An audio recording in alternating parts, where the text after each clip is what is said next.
ज्ञान विविधि चैनल में आप सबका स्वागत है। आज हम विज्ञान कक्ष के अंदर विज्ञान विषय में हमारा जो परमाणु सिद्धांत और तत्वों का आवर्ती वर्गीकरण पूर्ण धर्म है उस लेसन का आवर्त सारणी वाला पोर्शन लेते हैं। अर्थात अभी तक हमने देखा था कि तत्वों का वर्गीकरण किस प्रकार से किया जाता है। आज हम देखने वाले हैं कि ये जो ट्रिक प्रकार से वर्गीकृत किया गया था, डोबेराइनर ने दिया था अपना सिद्धांत, अपनी थ्योरी, इसी प्रकार से न्यूलैंड्स ने दी थी अस्टक सिद्धांत। ऐसे ही जो मेंडलीव थे जिन्होंने अपने सूझबूझ से तत्वों को इस प्रकार से वर्गीकृत कर दिया कि तत्वों का जो अध्ययन है वो आसानी से हम कर सकते हैं। उसके लिए उन्होंने अपनी एक सारणी बनाई। उस सारणी में विभिन्न प्रकार से कॉलम बनाए। उन कॉलम में विभिन्न तरीकों से तत्वों को शामिल करके उनके आधार पर अपने वर्गीकरण की प्रस्तुति दी कि किस प्रकार से हम इसको वर्गीकृत कर सकते हैं। हम उसी के बारे में अध्ययन कर रहे हैं। यहाँ पर मैंने पहले से एक सारणी बनाई हुई है। इस सारणी को हम कहते हैं मेंडलीव की आवर्त सारणी। काफी लंबे समय तक ये चली थी। ये जो मेंडलीव थे उन्होंने बहुत अच्छे तरीके से इसको व्यवस्थित किया और इसमें थोड़ी बहुत कमियां थी जिनको दूर करके फिर आधुनिक आवर्त सारणी का निर्माण किया गया था। अब इसमें हम लेते हैं सबसे पहले कि इसमें किया क्या गया था। इसमें दो प्रकार के कॉलम बनाए गए थे। एक तो इस प्रकार से ये लेटे हुए कॉलम और एक ऐसे खड़े हुए कॉलम। दो प्रकार से कॉलम है। ये जो इस प्रकार से लेटे हुए कॉलम है उनको तो हम कहते हैं आवर्त, यानी कि ये आवर्त है। ये पहला आवर्त, ये दूसरा आवर्त, ये तीसरा, ये चौथा, ये पांचवा और ये छठा, यानी 6 आवर्त इन्होंने बनाए थे। वर्ग को ले तो वर्ग के लिए इन्होंने इस प्रकार से ये पहला वर्ग, ये दूसरा, ये तीसरा, चौथा, पांचवा, छठा, सातवां, ये वर्ग बनाए। लेकिन इससे पहले हम एक चीज बताते हैं कि ये जो इन्होंने आवर्त सारणी बनाई थी वो किस पर आधारित थी। मेंडलीव ने कहा कि जब हम किसी तत्व को रासायनिक और गुण जो भौतिक गुण धर्म है उनके आधार पर जब उनको व्यवस्थित करते हैं तो उनमें जो परमाणु भार होता है उसकी पुनरावृत्ति होती है, यानी वो परमाणु भार के आवर्ती फलन होते हैं। अर्थात ये वाला तत्व इस वाले तत्व से गुण धर्म समानता दिखाएगा। उसका कारण क्या होगा? अणु भार में आवर्ती फलन, अर्थात बाह्य कक्ष में इलेक्ट्रॉन है या प्रोटॉन की संख्या के आधार पर इनका आवर्ती फलन कोई ना कोई क्रम से रहता है। जिस आधार पर एक जैसे रासायनिक गुण धर्म है उनको एक ही कॉलम में रखा, किस प्रकार से इनको सेट किया गया वो इसने एक समूह के रूप में आवर्त और वर्ग के अंतर्गत रखते हुए इन्होंने प्रस्तुत की थी।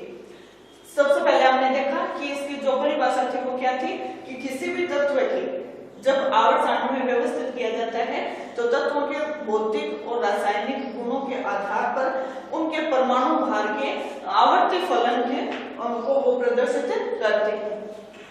दूसरा हमने देखा कि इसमें आवर्त और वर्ग कि आवर्त किस प्रकार से होते हैं, वर्ग किस प्रकार से होते हैं।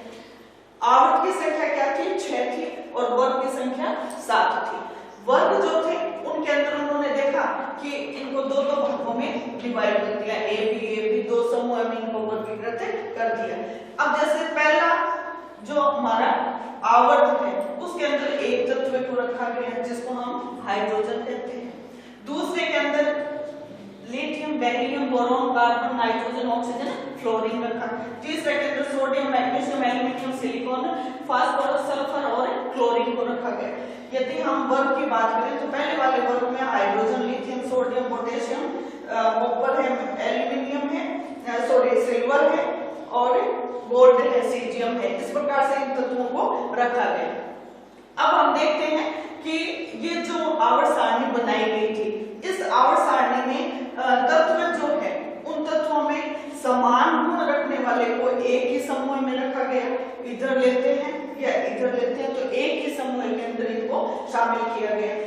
इस आधार पर इन्होंने एक चीज का विशेष ध्यान रखा कि कुछ तत्व और आगे खोजे जाने हैं। इस चीज को ध्यान में रख करके इसके लिए जगह रिक्त छोड़ दी गई थी जिससे कि इन फ्यूचर कोई भी तत्व की खोज होती है तो उसको वहां पर व्यवस्थित कर दिया जाए।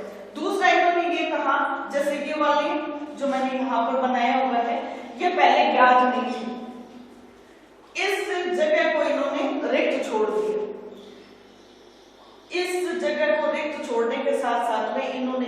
ने ये कहा कि फ्यूचर में कभी भी इन तत्व कोई भी तत्वों की खोज होगी जो इनसे लक्षणों में समानता दर्शाएगा, उनके लिए ये जगह रिक्त है। यहाँ पर उन तत्वों को हम व्यवस्थित कर सकते हैं। जैसे ये बोरोन है, बोरोन से गुण धर्म समान रखने वाले को एक्का बोरोन नाम दे दिया, एक्का बोरोन। ऐसे एल्यूमिनियम है तो एल्यूमिनियम, यहाँ पर एल्यूमिनियम के बाद में आने वाले तत्व को इन्होंने कहा एक्का एल्यूमिनियम नाम होगा। ऐसे यहाँ पर सिलिकॉन की जगह पर आना है, सिलिकॉन के बाद में इसके गुण धर्म समानता दर्शाने वाले को एक्का सिलिकॉन नाम दे दिया। तो जब इन तत्वों की खोज हुई तो वास्तव में पता चला कि ये जो बोरोन से समानता दर्शाने वाला तत्व था वो स्कैंडियम था, और उस स्कैंडियम को बोरोन के नीचे वाले उसी समूह में रख दिया गया। एल्यूमिनियम से समानता दर्शाने वाले को गैलियम नाम दिया गया, जो पहले एक्का एल्यूमिनियम था। सिलिकॉन से समानता दर्शाने वाले को जर्मेनियम नाम दिया गया, जिसको पहले एक्का सिलिकॉन कहा गया था। तीसरा उनकी जो विशेषता थी वो ये थी कि गुणों को उन्होंने महत्वपूर्ण स्थिति में रखा। एक इनका ये अपवाद भी है कि जैसे इन्होंने आयोडीन है, इस समूह से वो गुण धर्मों में समानता रखता है, इसलिए इसको इस समूह में रखा। जबकि यदि इन्होंने ये कहा था कि जो इनका परमाणु भार होता है उसका आवर्ती फलन होता है, बढ़ते हुए क्रम में वो परमाणु भार चलता है। लेकिन यहाँ पर ये कमी इनके सामने आई कि ये जो टेल्यूमियम है इसका परमाणु भार और इसका परमाणु भार में अंतर है, और वो अंतर ऐसा है कि इसको यहाँ पर आना चाहिए, इसको यहाँ पर आना चाहिए। क्यों?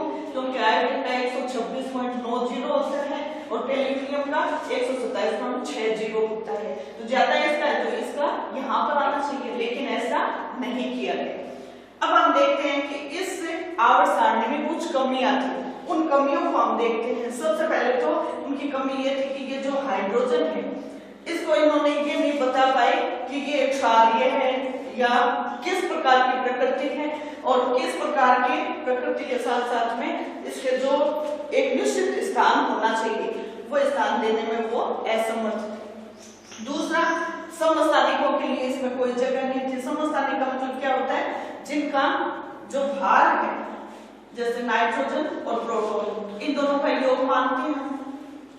हाइड्रोजन का एक लिया, प्रोटॉन एक है, न्यूट्रॉन एक है, एक नंबर पर। फिर ऐसे ही ये 2 हो गया इनका परमाणु भार। ऐसे हाइड्रोजन के अंदर यदि 2 न्यूट्रॉन और प्रोटॉन एक हो तो ये 3 नंबर की स्थिति होगी। अर्थात जिनका जो प्रतीक है या तत्व है वो तो एक है, लेकिन उनके जो परमाणु भार है वो बदलते हैं। ऐसी स्थिति में हम उनको समस्थानिक कहते हैं। तो समस्थानिकों के लिए कोई इसमें जगह नहीं थी। तीसरा, अभी मैंने बताया था इस प्रकार से इन्होंने ये एक कमी रख दी कि आयोडीन को पहले रखना चाहिए था टेल्यूमियम से, लेकिन इसने बाद में रखा, तो ये भी इसकी एक कमी रही। चौथी जो कमी थी वो ये थी कुछ ऐसे इसमें तत्व थे जो कि गुण धर्मों में समानता रख रहे थे, लेकिन उनको अलग वर्गों में रख दिया गया। तो ये कमियां थी। इन कमियों को दूर करने के लिए बाद में आधुनिक आवर्त सारणी बनी। इसको हम कहते हैं मेंडलीव की आवर्त सारणी। और ये जो मेंडलीव की आवर्त सारणी है, ये आवर्त सारणी जो थी काफी लंबे समय तक और काफी अधिक आधार माना जाता है अब इन तत्वों को व्यवस्थित करने में, आवर्त सारणी में। इनसे संबंधित कुछ एक चीजें थी जो हम ले रहे हैं। जैसे एक तो है सहसंयोजक त्रिज्या, परमाणु आकार में ही परमाणु त्रिज्या हमने ली थी, उसी में देखें तो ये सहसंयोजक त्रिज्या। और दूसरी होती है वान डेर वाल्स त्रिज्या। इनको हम ज्ञात कैसे करते हैं? सहसंयोजक का मतलब क्या है? नेक्स्ट लेसन में हम देखेंगे सहसंयोजक बंध बनना। एक ही तत्व के 2 परमाणुओं के द्वारा जो सहसंयोजक बंध बनाया जाता है, उस आधार पर इनके नाभिकों से जो दूरी होती है उसको यदि हम आधा कर दें तो ये यहाँ से यहाँ तक की जो दूरी है, ये तो दोनों नाभिकों की दूरी है, इनकी आधी यहाँ तक आती है, ये आधी दूरी क्या कहलाएगी? सहसंयोजक त्रिज्या कहलाएगी। वान डेर वाल्स त्रिज्या से अभिप्राय क्या होता है कि कोई भी एक ठोस या पदार्थ है, उस पदार्थ के दो अणु हैं, वो अणु पास पास में और ये पास पास में स्थित है, इनमें कोई भी बंध नहीं बन रहा है। ऐसी स्थिति में जो इनका नाभिक होगा, उस नाभिक से जो इसकी दूरी होगी, यानी ये इतना नाभिक है, इन दोनों ये नाभिक है और इधर इसका नाभिक है, इन दोनों को मिला दिया जाए, यानी ये दो भिन्न अणु एक ही तत्व की, और इनके बीच में कोई बंध नहीं बन रहा है, और इन दोनों के बीच की दूरी को देखा गया, और इन दोनों की दूरी को यदि हम आधा कर दें तो ये वाली स्थिति आएगी। इसको क्या कहा जाएगा? वान डेर वाल्स त्रिज्या कहलाएगी। वान डेर वाल्स त्रिज्या कहते हैं। ये जो सहसंयोजित त्रिज्या होती है, जिसको यहाँ पर ये दिखाया गया है, इस सहसंयोजित त्रिज्या को तो RC के द्वारा रिप्रेजेंट करते हैं। वान डेर वाल्स जो त्रिज्या होती है उसको हमें किसके द्वारा रिप्रेजेंट करते हैं? RW। RW हमेशा इस RC से बड़ी होती है। RW का मान है RC से ज्यादा रहता है। तीसरी एक त्रिज्या और आती है जिसको धात्विक त्रिज्या कहा जाता है, यानी धातु है, उस धातु के अंदर उसके जो क्रिस्टल है उनके बीच में यदि हम दो परमाणुओं के बीच की नाभिकों के बीच की दूरी को आधा कर दे तो वो धात्विक त्रिज्या कहलाती है। चौथी चीज इसके अंदर एक विशेष थी कि इनके अंदर धात्विक और अधात्विक गुणों को देखा जाना, कि किस प्रकार से हम धात्विक और अधात्विक गुणों को देख सकते हैं। ये हम अब आगे बता रहे हैं आपको आधुनिक आवर्त सारणी, जो यहाँ पर पॉसिबल नहीं है, स्मार्ट बोर्ड पर आपको लेकर चलते हैं, वहां पर आपको दिखाते हैं। अब हम यहाँ पर स्मार्ट बोर्ड के द्वारा आपको ये आधुनिक आवर्त सारणी के बारे में बताया जा रहा है कि आधुनिक आवर्त सारणी मेंडलीफ ने जो अपनी आवर्त सारणी दी थी उसी को आधुनिक रूप से एक नए सिस्टम में जो शामिल किया वो थे मोजले साइंटिस्ट थे। उन्होंने 1913 में उस जो मेंडलीफ की आवर्त सारणी थी उसी को एक नया रूप देकर के प्रस्तुत किया। रूप वही रहेंगे, यानी वर्ग है वो और आवर्त तो सेम है। ऊपर जो दिए हुए हैं ये 1 2 3 4 5 6 18 तक, ये तो क्या है? वर्ग है। उस पर भी ऐसे दिया हुआ था, और ये जो लेटे हुए हैं इनको हम आवर्त कहते हैं, इनमें कोई चेंज नहीं है। सबसे पहले हम देखते हैं कि वर्ग और आवर्त की संख्या क्या है। वर्ग की संख्या 1 से 18 तक यहाँ दिखाई गई है, ये सारे क्या है? वर्ग है। आवर्त के अंदर हम देखें तो 7 आवर्त दिखाए हुए हैं, 7 आवर्त यहाँ पर हम देख सकते हैं। इनके अंदर जैसे ये जो पहला हमारा आवर्त है, इस पहले आवर्त में देखिए एक हाइड्रोजन है और दूसरा उधर हमारे पास में हीलियम है, यानी पहले आवर्त के अंदर हमारे पास में 2 तत्व हैं जिनको हम क्या कह रहे हैं? हाइड्रोजन और हीलियम। दूसरे आवर्त में देखते हैं हम, दूसरे आवर्त के अंदर 1 2 lithium, beryllium, boron, carbon, nitrogen, oxygen, fluorine और नियोन। ये 8 तत्व हैं जो कि दूसरे समूह में यानी दूसरे इस आवर्त में रखे। तीसरे आवर्त में भी इसी प्रकार से 8 तत्व हैं।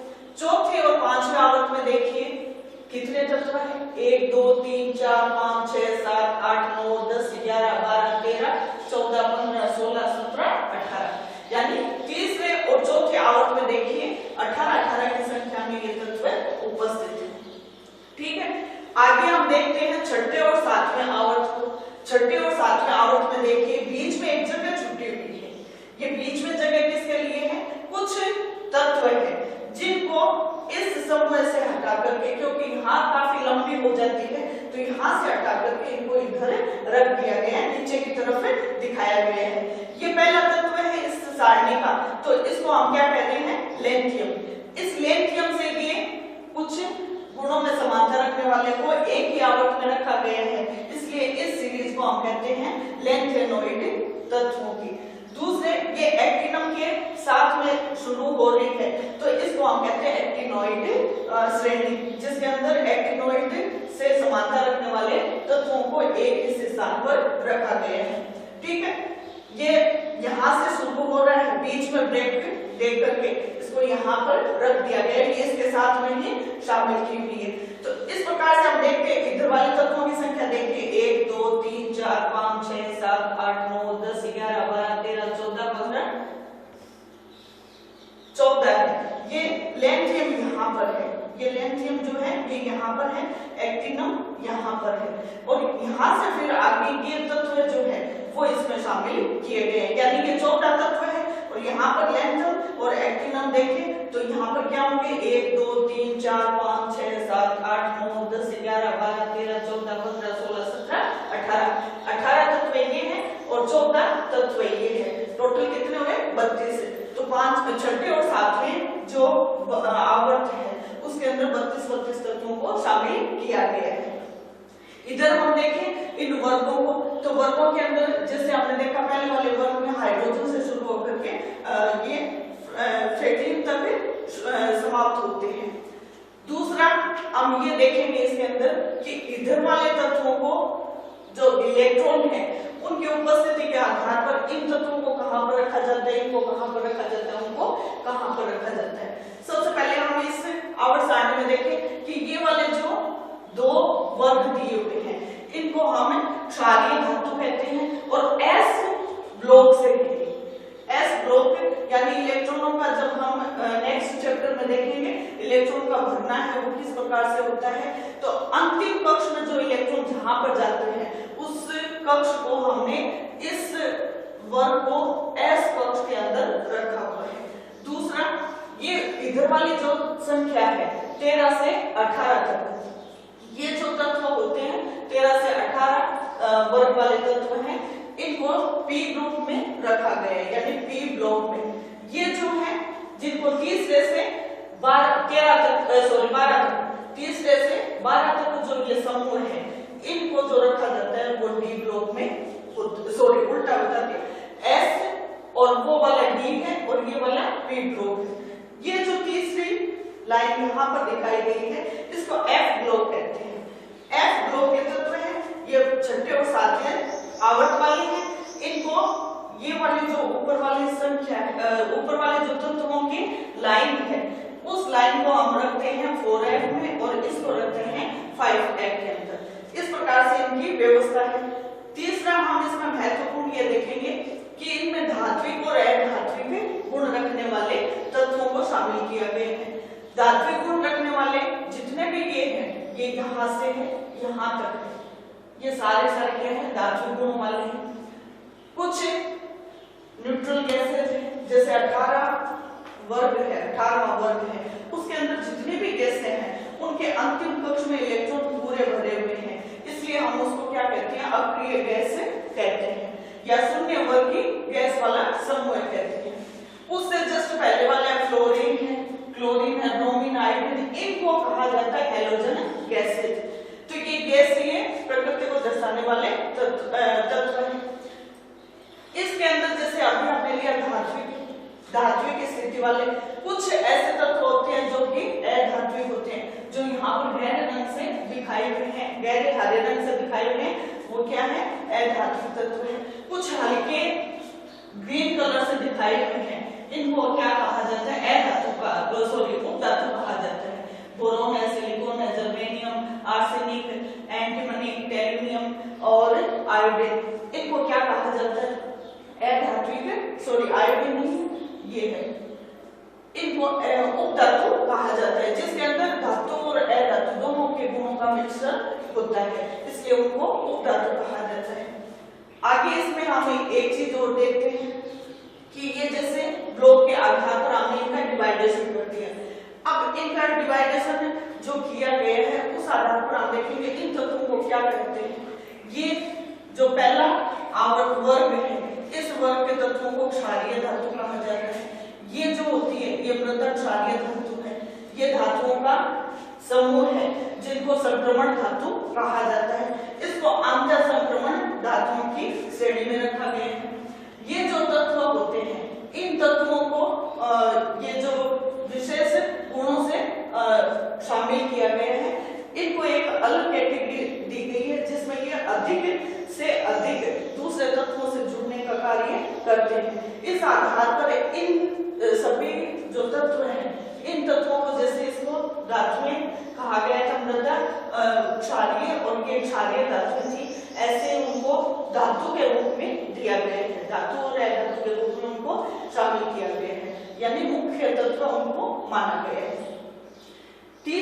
आगे जो हम एक चीज और ऐड करने वाले हैं वो ये है कि हमने कहा था इधर नीचे आते हैं तो परमाणु त्रिज्या बढ़ती है, परमाणु त्रिज्या बढ़ेगी, नाभ के आवेश का मान क्या होगा, कम होगा, नाभ के आवेश का मान कम हो रहा है, त्रिज्या बढ़ रही है।